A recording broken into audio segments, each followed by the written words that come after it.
Hi, just imagine you walk into a clinic full of patients, and with just a glance at their fingers, you can gain valuable insights into their health. Today, we're going to talk about nail clubbing, which may serve as a window to underlying systemic conditions from respiratory, gastrointestinal to cardiovascular impairments. If interested, hit the subscribe button and let's get started.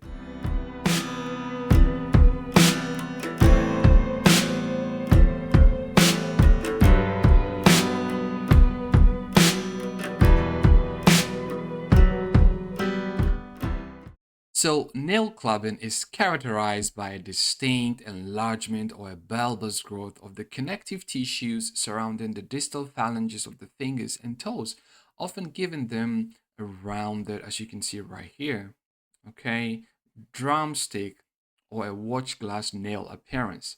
The condition can be a reflection of various underlying health issues, particularly chronic respiratory problems, cardiovascular, or gastrointestinal disorders. An advanced form of clubbing is known as hypertrophic osteoarthropathy. Okay, right here. And this involves periosteal and synovial degenerative thickening, indicating a more significant pathophysiological changes. And if this type of clubbing is associated with a concurrent pulmonary disease, it is often referred to as hypertrophic pulmonary osteoarthropathy. So, nail clubbing may also occur without any related disorders, which suggests that it may also be inherited. All right, so here is an illustration of a clinical sign known as Shamroth. Shamroth sign normally reveals a diamond-shaped space between the nail beds when the fingers are placed together as depicted right here, okay?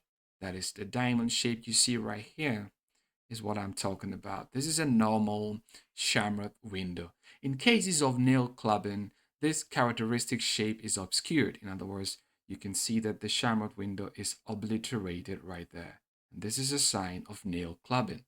All right, so here we're going to take a brief look at the progression of nail clubbing across its distinct stages. So in stage one, there is a spongy, soft nail bed, which is often marked by a noticeable fluctuation when the area is palpated. By stage two, the hallmark of Shamroth's window becomes obliterated.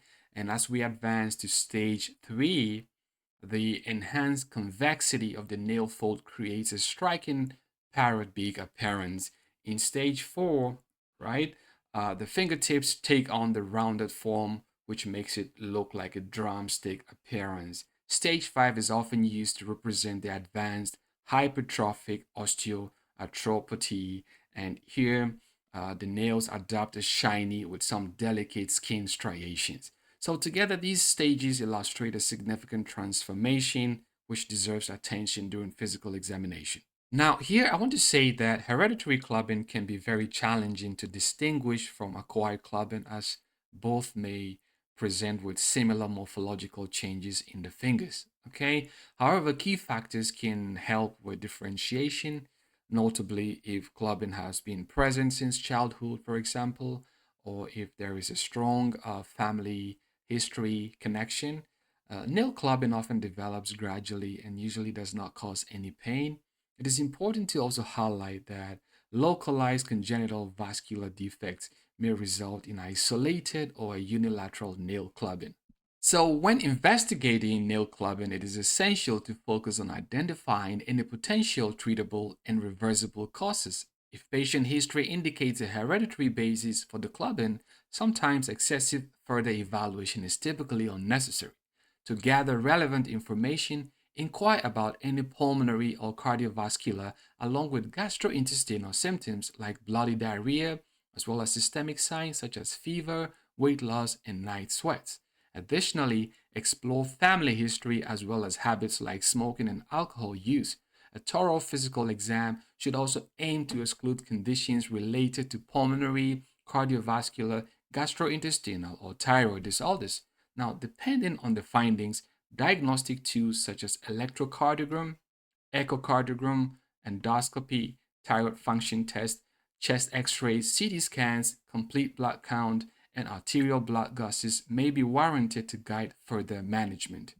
Finally, the management of nail clubbing focuses primarily on identifying and treating the underlying cause.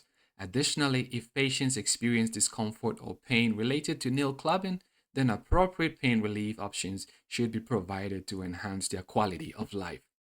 Thank you, and I hope this was useful. If you enjoyed it, then hit the like button and subscribe to the channel.